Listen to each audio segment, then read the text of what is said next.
hear a telephone conversation between a receptionist who works at a house renting agency and a man. First, you'll have some time to look at questions 1 to 4.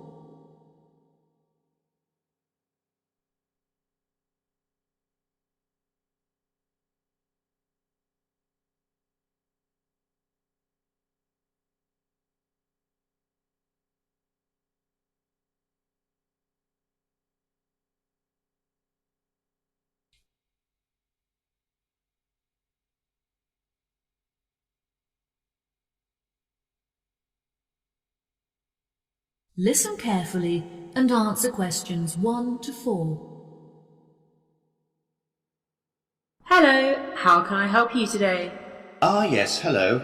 I'm just phoning you as I have seen an advertisement on your website for a property that I'm interested in renting. If possible, I'd like to find out some more information before I organise a viewing. No problem at all. What is the address of the property that you'd like to inquire about? It's 21 North Avenue. Okay, what is it that you'd like to know? First of all, I'd like to know what facilities the office has, as I need to make sure that it'll be suitable for my advertising company. I see. The office contains a large open-plan space with a wide frontage onto a busy street with lots of passers-by, so your business would have a really good street presence. There is also a toilet and newly refurbished kitchen equipped with dishwasher and oven. Wow, that sounds great.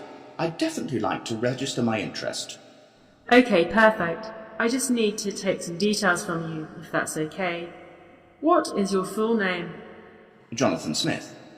And what position do you hold in your company, Jonathan? Until recently I was sales manager. However, I've recently been promoted to regional manager, so I'll be in charge of running our new office. Can I ask where the office is located? Yes, of course. It's located downtown, just around the corner from Royal Square Shopping Centre. That's a bit too far out of the centre for my liking. I'd much prefer to be located in close proximity to the station. Do you have any property located in that vicinity? It would help me to narrow down the results if you could tell me how many employees you intend to have working in the office. Our branch is made up of 30 employees, and we'd like some extra space for meetings and presentations. Most average office spaces are around 8,000 square feet, but it sounds like you would need more space than that. I think that 10,000 square feet would be more suitable for your needs. Now, let's see, we have 10 properties that match those criteria, so let's try and narrow it down. Before you hear the rest of the conversation, you have some time to look at questions 5 to 10.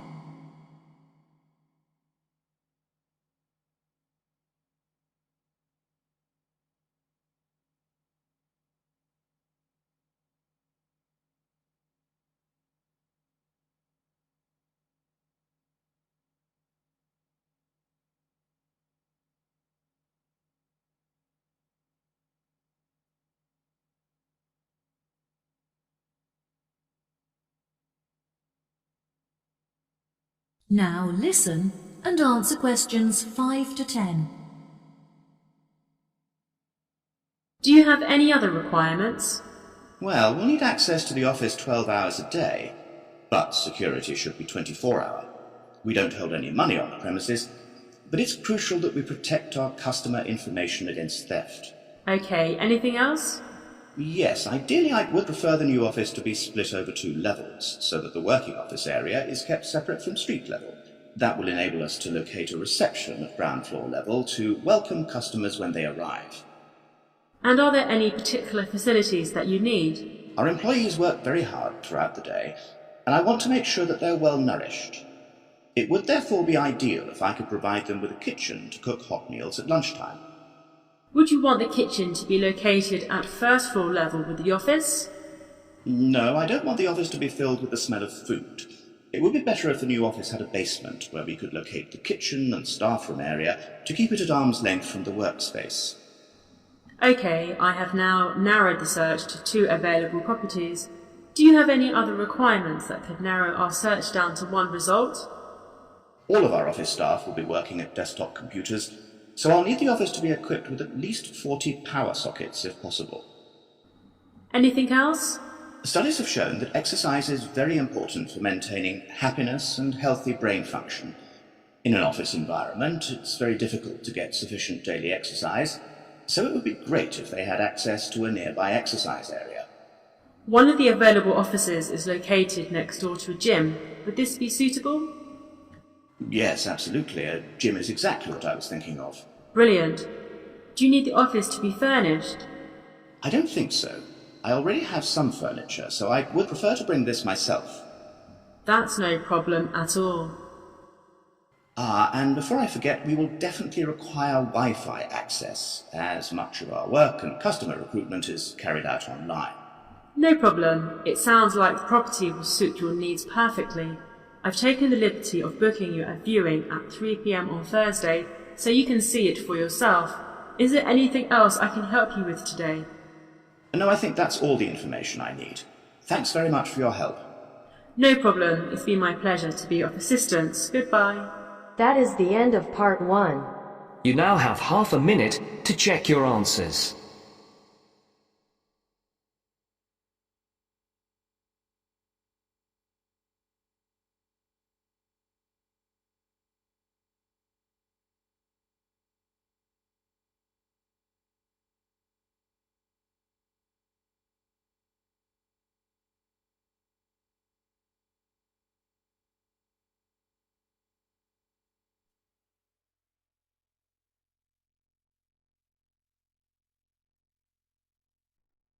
Now it turns to part 2.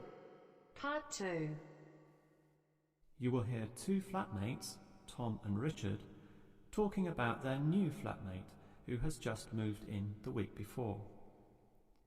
First, you have some time to look at questions 11 to 16.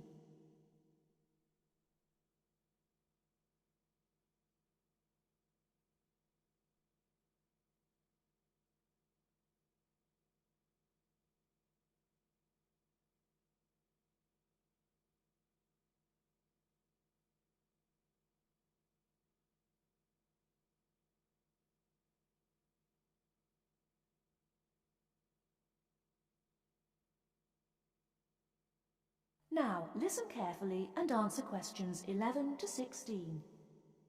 Hi, Richard. I'm glad I caught you here. Can I just talk to you about something? Our new flatmate, Anders, is not quite what I had hoped. I was wondering if you shared my concerns about some of his behaviour. Yes, Tom, I know what you mean, but we can't be entirely negative. He has good points. I mean, at least he's quiet. He doesn't play loud music all night or bother others or turn his TV up, disturbing everyone. Sure, he's quiet, but remember our last flatmate? He'd say hi to you and smile and treat everyone politely. In comparison, this new guy is very impolite. He just grunts in reply and sometimes ignores me altogether. I guess that's just his way. You know, just his character. I don't think he realises he's being impolite, and it shouldn't matter to us too much. We can just ignore him too and quietly live our own lives. But his friends are hard to ignore when they visit. I know what you mean, but how often does that happen? I rarely see them, maybe once or twice a month. If they came more often, it might be a problem, but as it is, such rare visits don't matter so much. Wouldn't you say so? Well, I'm not sure, since it's very obvious when they're here because of all the cigarette smoke in the house. It stinks up the place, and you know we don't allow smoking on the premises. Well, I've never seen them doing this. Maybe they do it outside. Perhaps we can talk to Anders about it. Always remember, though, in one respect, he's a good tenant, and it's the most important aspect. The previous flatmate would always pay the rent late. I know what you're going to say. This guy pays promptly. But there's more to being a good tenant than prompt payment. I mean, you need to turn off the TV, clean up your dishes, dress respectably, be polite, and so on. I guess what I'm saying is that basically you need to cooperate with the others, and this new guy fails significantly in this respect. Okay, I suppose you have a point there. Before you hear the rest of the talk, you have some time to look at questions 17 to 20.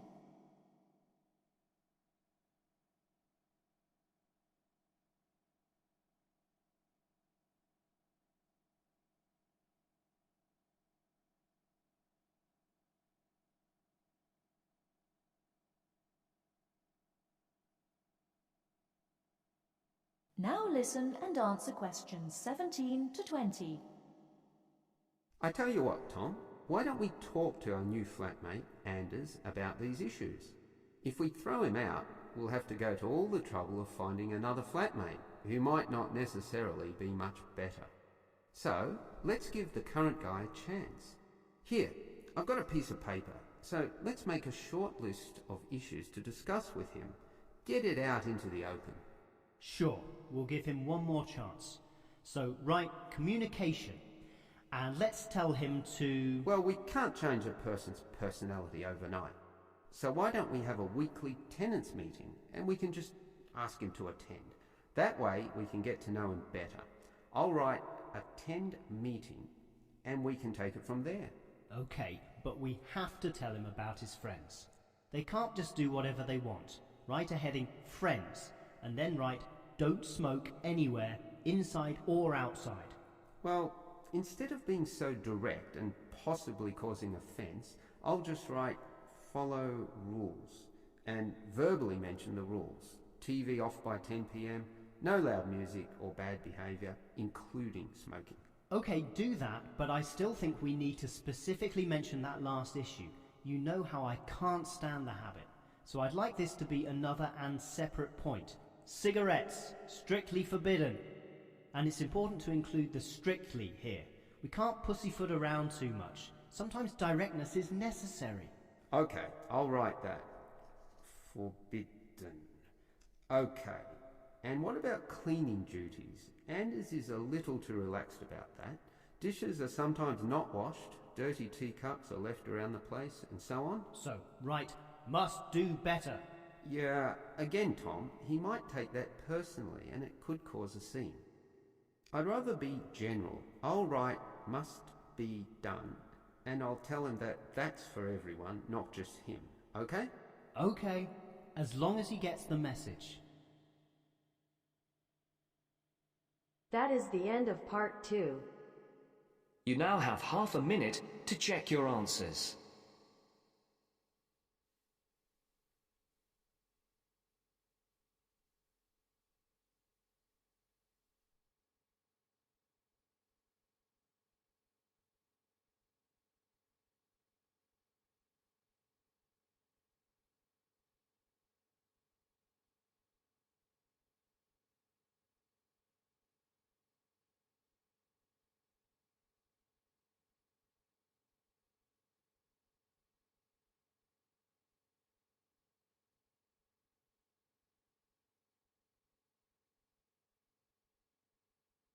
Now turns to part 3.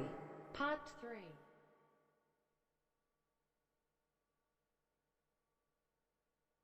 You will hear a discussion between a business student called Marco and his personal tutor about the courses that Marco should take. First, you have some time to look at questions 21 to 23 on page 5.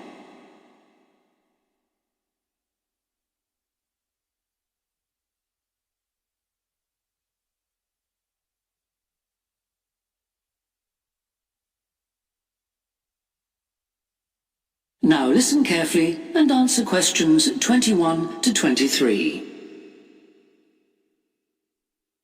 Hi Marco, come in. Thanks. I've got a bit stuck trying to select courses for next semester. Could you help me, please? Of course. Sit down. First of all, most people just go for the areas of business that they're interested in, but even if something doesn't look very stimulating, it's important that you can use it once you get a job. It's not much good choosing areas that aren't going to be helpful later on. Right. I want to go into management, so I'll need to think about that. And should I start specialising in a particular area yet? I don't think that's wise at this stage. It's better to aim for a wide variety of subjects, especially as management covers so many possibilities. You shouldn't be limiting your choices for later on. Yes, I see. You should also look at how the course is made up. Will you have regular seminars and tutorials, for example, as well as lectures? Okay. Some of the lecturers are quite big names in their fields, aren't they? Mm-hmm. Should I aim to go to their courses? Well, remember that the lecturers who aren't well known may still be very good teachers. I'd say we have a consistently high standard of teaching in this department, so you don't need to worry about it. Before you hear the rest of the discussion, you have some time to look at questions 24 to 30 on pages 5 and 6.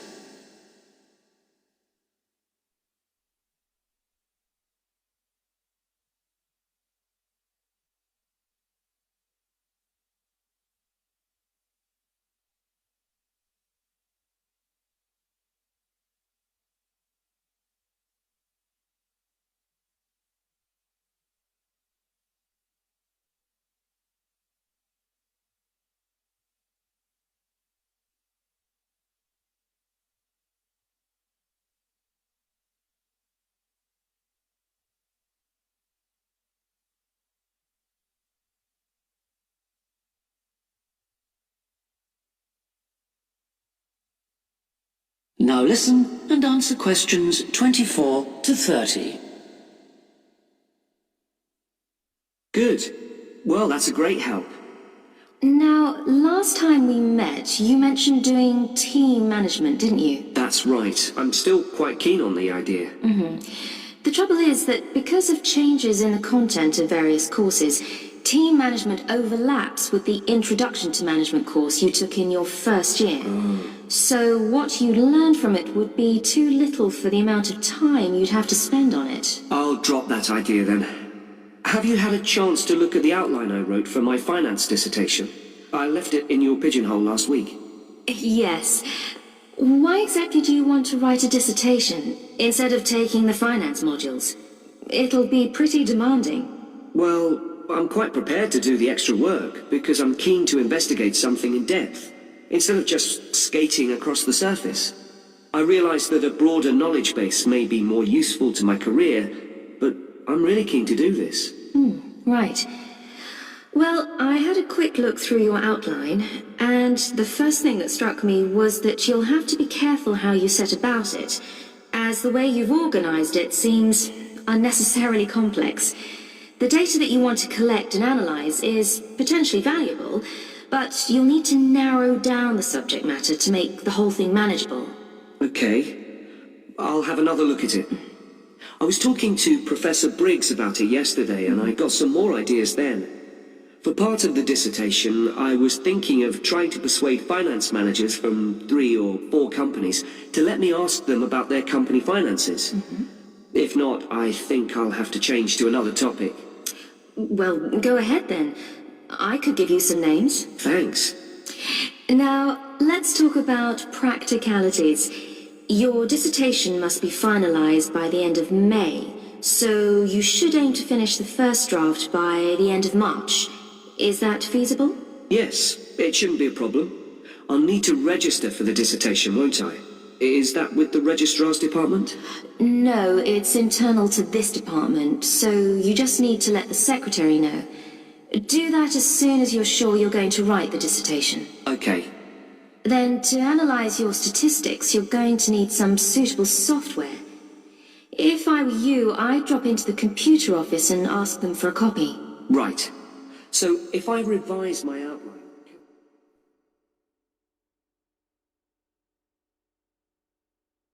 That is the end of part 3. You now have half a minute to check your answers.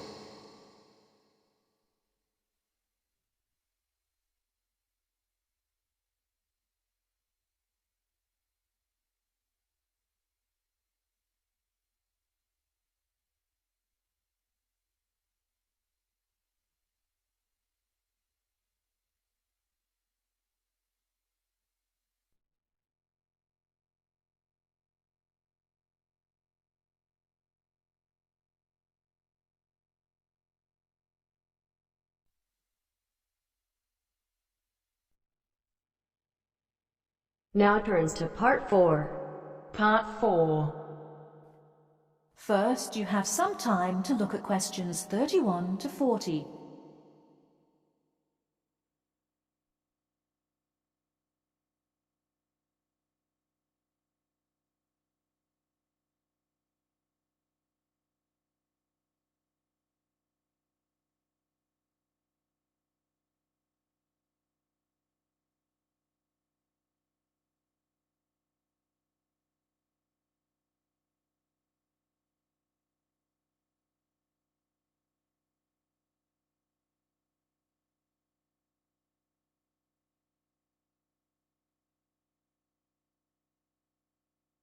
Now listen carefully and answer questions 31 to 40. Last week we looked at some of the features of modern houses, and today we're going to turn the clock back and look at traditional house design. I've chosen to start with Samoa, which is part of a group of Polynesian islands in the South Pacific Sea, because the influence of culture and weather on house design is quite clear there.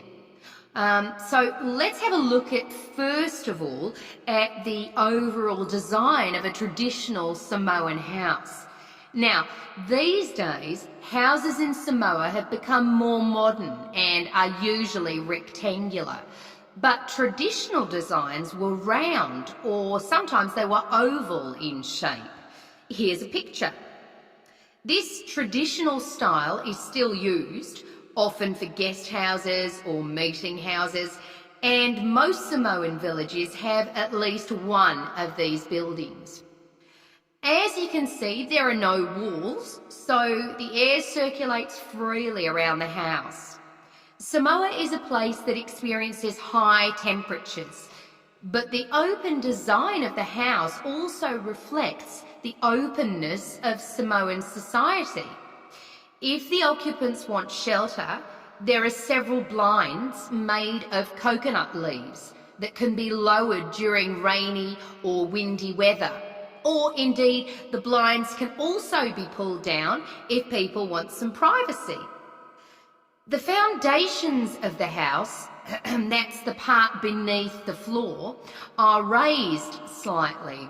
In the past, the height was linked to the importance of the occupants, which we'll talk about another time. However, the floor of the house was usually covered with river stones.